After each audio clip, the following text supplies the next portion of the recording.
Alright, what's up data farmers and snake charmers? Welcome back to the Sammy Whammy YouTube channel. Lately I've been giving you guys a bunch of pretty chaotic uploads, but today I kind of want to take it back a notch and talk about something pretty tame and calm.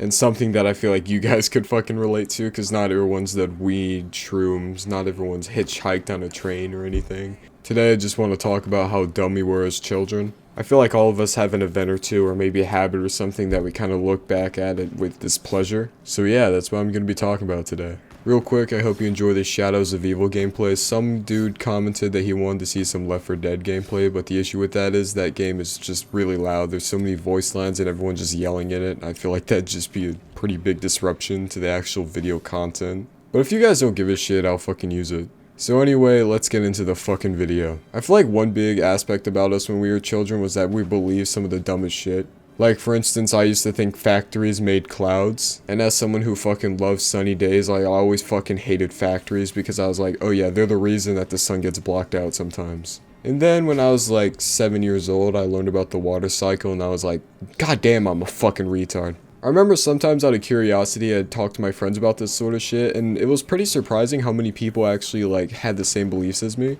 Maybe the idea that factories created clouds is like hardwired into all of our brains when we were younger. But yeah, I always expressed a severe amount of displeasure whenever I saw a factory, and I'd just be like, fuck you, factory. But then I'd be super confused because the town I lived in didn't have any factories, so I was like, how the fuck did clouds get over here? I remember talking to my mom after school the day I fucking learned about the water cycle, and I was like, is it true? Factories don't make clouds? And then she was like, oh yeah, they make smoke clouds, but they don't make like the clouds that you're talking about. And I was like, fuck, I'm so fucking dumb. And then a few years later, which is kind of even more embarrassing, was that one time I saw some big ass like distribution warehouse get caught on fire.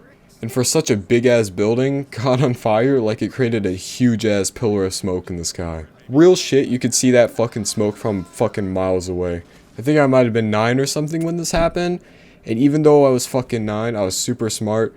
I thought that fucking cloud was a fucking tornado. So I like hid in my room and shit, and I was like under my bed. Like I was just like, I don't want to get swept away by the tornado, bro. After cowering in fear for a little bit, my mom fucking came into my room and she was like, dude, what are you doing?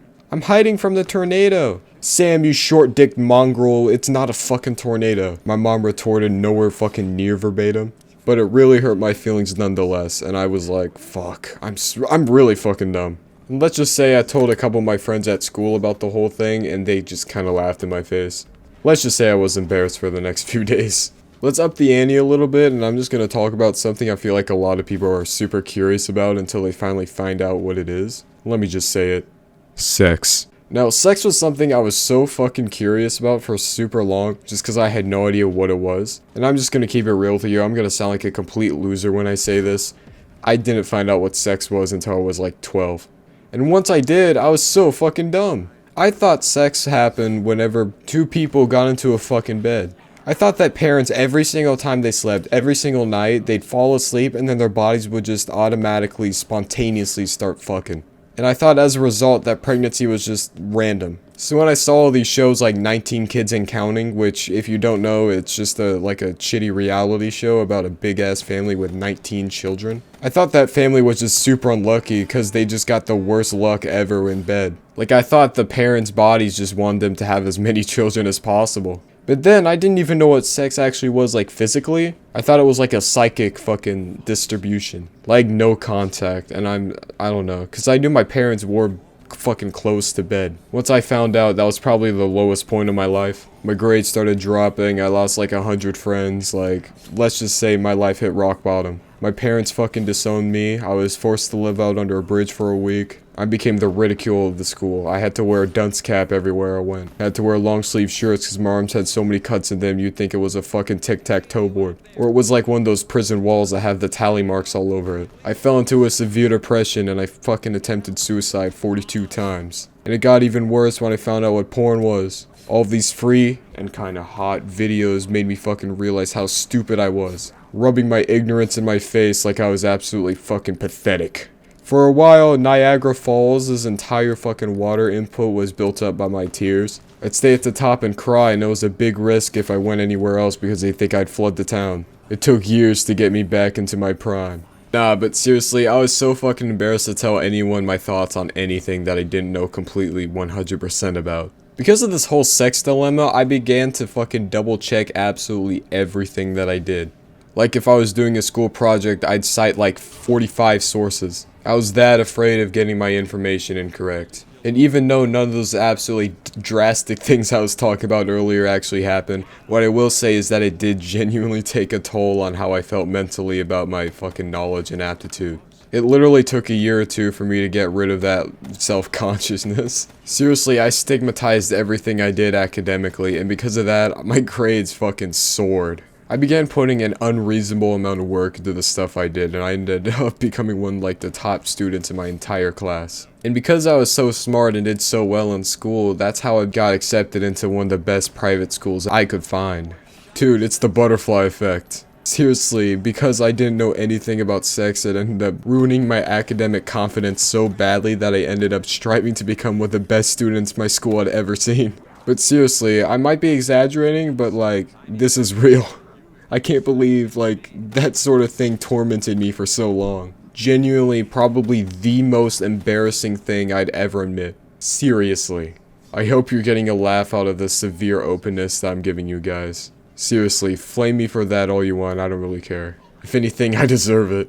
But anyway, that was that aspect of my life. I'm gonna move on to something else now. This goes back in time a lot. You know how when you were younger, your teachers would always scream at you to color in the lines? Even though I kinda knew that, I was kind of a rebel. For example, I'd color everything except the picture that's supposed to be getting colored. And let's just say that teacher got a little irritated with me. Seriously, I was like 6 when this happened, so like, I feel like I get a pass. My mom actually got me a coloring book to actually get me to color inside the lines, and I got fixed on a mental path. Thanks to coloring book therapy, I ended up coloring inside the lines. You should book your child for coloring book therapy now. It's like I'm a spokesman for a commercial. There were only a few days where I colored outside the lines, like on purpose, and it just kind of became like, I became the annoying student for a little bit. But thanks to coloring book therapy, I got myself back on track. And I kind of became a hobby artist. I hate calling myself an artist because most of my fucking art was like doodles and a bunch of stuff like that. I don't know, man, if I didn't suffer all those art blocks, I'd be the next Bob Ross. Or if I kept coloring outside the lines, I'd be the next Jackson Pollock. Who knows? I had so much potential, bro. All that hard work gone to waste to be a YouTuber with 100 subs. But yeah, I just feel kind of bad for that, but who knows? Maybe I'll come around in the future. Maybe I'll hit a schizophrenic artist art and be featured in one of those crappy modern art museums, like the ones that have the bananas taped to the wall. My art would be too schizophrenic and chaotic looking to be worth pouring a bunch of food all over by those climate change activists. Seriously, I think that's some of the funniest stuff happening right now. Even coming from me, who genuinely loves art with all his heart, I think it's so funny that people will just dump stuff all over it. I don't feel bad when that happens just because some people are art restorers by like profession. So if your favorite work of art gets bombed by a bunch of climate change activists, never fear because they'll fix it like 99% of the time. That exempt 1% goes to that Spanish grandma who badly fucking restored that one Jesus painting. Google it. Unironically, it's one of the funniest things I've ever seen. So yeah, I just laugh whenever I see that sort of stuff in the news. By now, 3 notable incidents have happened and definitely more shit'll happen in the future. But one thing's guaranteed, I'll laugh at every single one of them. Hell, I think people are getting more creative with the stuff they pour on paintings. Like first was a pie, then it was tomato soup, and now it's fucking mashed potatoes. I'm gonna absolutely lose my shit if someone throws like a slice of pizza on it or something. Like I tweeted earlier, like last night, like I'll finally take those climate change activists seriously once they pour like cum or shit on a painting. Now all this vandalization with food is ambitious, but what takes real dedication is pouring bodily fluids on shit. But that's gross, so I digress.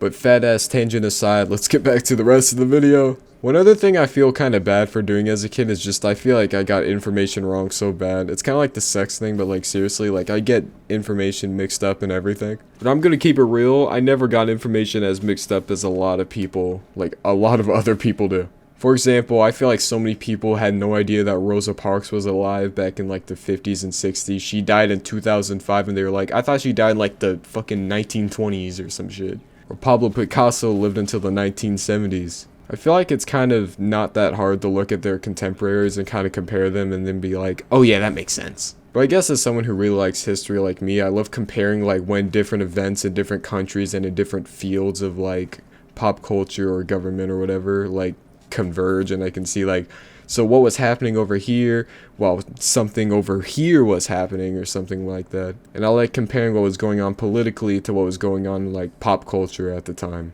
It's really cool to compare. I hate to dog on anyone for that sort of shit. I just think it's kind of funny when people are so like ignorant or like at least just don't know that much about it. And then they get absolutely clowned on when they find out, oh yeah, that person was alive much more recently than I think they were. But then I feel like there are people who are way ahead of their time. Hieronymus Bosch, for example, one of the craziest painters in history. He created a bunch of surreal, psychedelic looking art, but he was alive back in like the 1500s, like the 16th century. The dude created some of the craziest art I've ever seen. And yet that dude lived so long before a lot of other people caught onto that really surrealistic art. It's absolutely nuts. The Garden of Earthly Delights is still one of my favorite paintings of all time, and for good reason. It's so ahead of its time, and plus it just looks so cool. There's so much going on in it. I highly recommend you check it out if you haven't seen it already. I really want to see it in person too. Damn. Man, I can't believe I'm still talking about fucking art. Like, I went to art and I was like, fuck, I'm going on a tangent. Let's get back to the video, and then I start talking about art again. What's my mind on today? I feel like I can barely think of today anyway. Damn. But anyway, it's 10:40. I gotta wake up early as shit tomorrow because I'm gonna be hanging out with family again, so yeah. This video is absolutely disjointed, but I think it was fun and really entertaining, and I hope you enjoyed it a lot. Even though nothing really happened in this video, and I wasn't talking about anything crazy like freight hopping or doing drugs or anything. Like, I just feel like talking about this simple stuff and going on crazy tangents just makes it a really fun video. I hope a lot of you see this video, but I don't think anyone wants to see a video titled like, I was a stupid kid or some shit like that. I gotta think of a title. I'll probably change it like 40 times until I'm happy with it. Because I kind of want people to watch this video. It's fun, it's crazy and chaotic. But anyway, yeah, it's like 10:45. I'm gonna end the video here so I can actually get some sleep for tomorrow. But anyway, hope you enjoyed, and thanks for like 112 subscribers. Some of the videos are popping off even if it takes a couple days for them to finally start getting views, so I don't know, whatever. Thanks guys. Anyway, thanks for watching the video. This has been Sammy Whammy. Peace.